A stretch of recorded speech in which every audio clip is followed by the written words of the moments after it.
Heather Wright is CTV National News senior correspondent, and guess what? She's at Cape Canaveral, waiting with apparently just a couple of other people, and by a couple I mean 400,000 or some odd, to see the new Artemis II blast off sometime after 6:30 tonight. Heather, thanks for taking the time.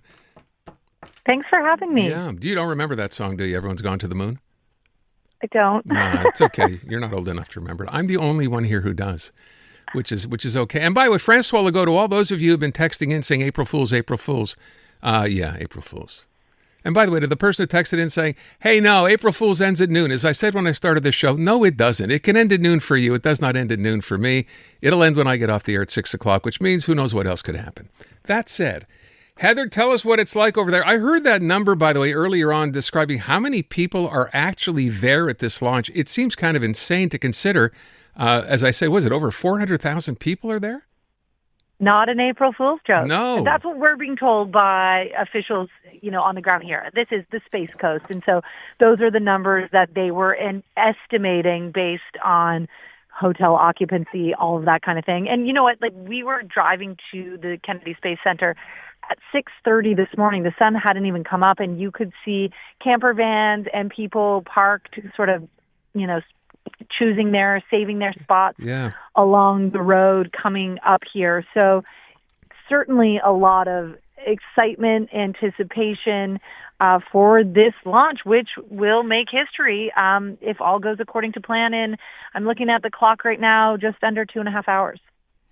So we're going to have an interview, by the way, later in the show, just after 5:30 with David St. Jacques, another Canadian astronaut who spent a lot of time, of course, on the International Space Station.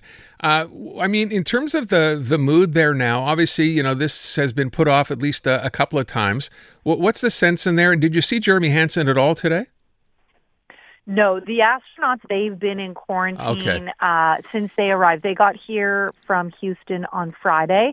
They had a media avail on the tarmac when they arrived, but they've been in quarantine for quite some time now and have been in the crew headquarters staying there. We've seen some videos from them, but and today we saw a video of them getting into their spacesuits, getting onto the Astro van, which is a van that takes them to the launch pad. And now they are inside the Orion capsule. They've done a lot of their checks.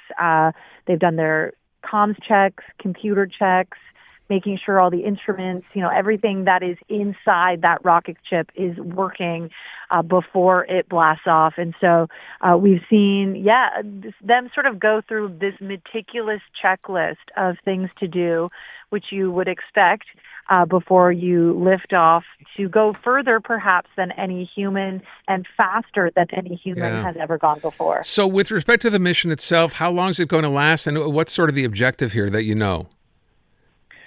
So this really is a testing mission. It's going to be 10 days. They're going to do 2 orbits of the Earth to make sure that everything is operating the way it should be, that there's no issues with the spacecraft, because keep in mind, this is a new spacecraft.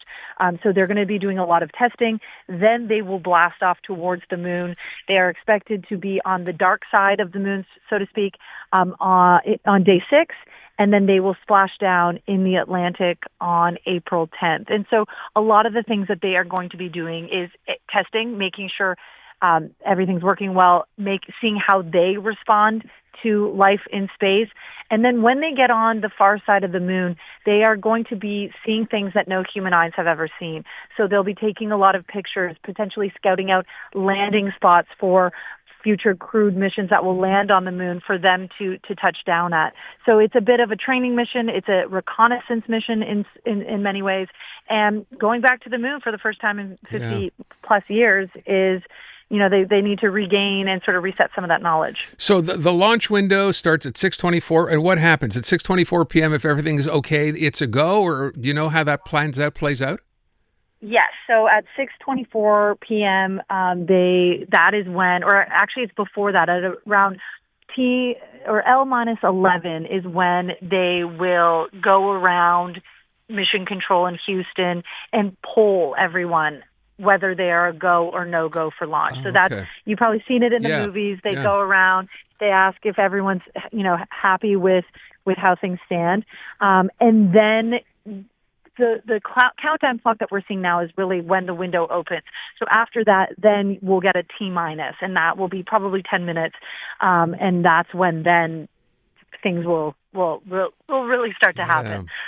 So the launch window is 2 hours. I mean, some of the things you can probably hear it in my phone. Some of the things they're dealing with here is wind. Cloud cover. There might be some rain, but rain's not as much of an issue.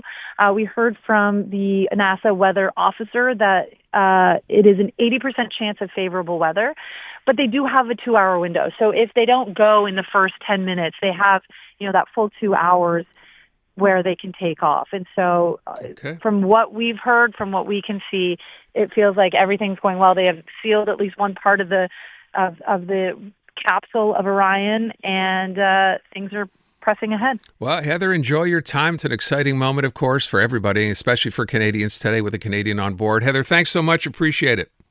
Appreciate it. Thank you. Take good care. Heather Wright, CTV National News Senior Correspondent, as we await Artemis II.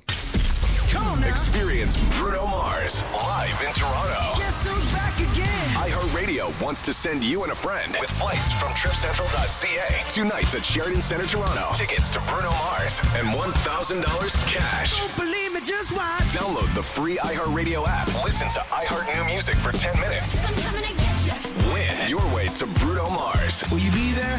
Oh, I just might. Every day you listen is another chance to win.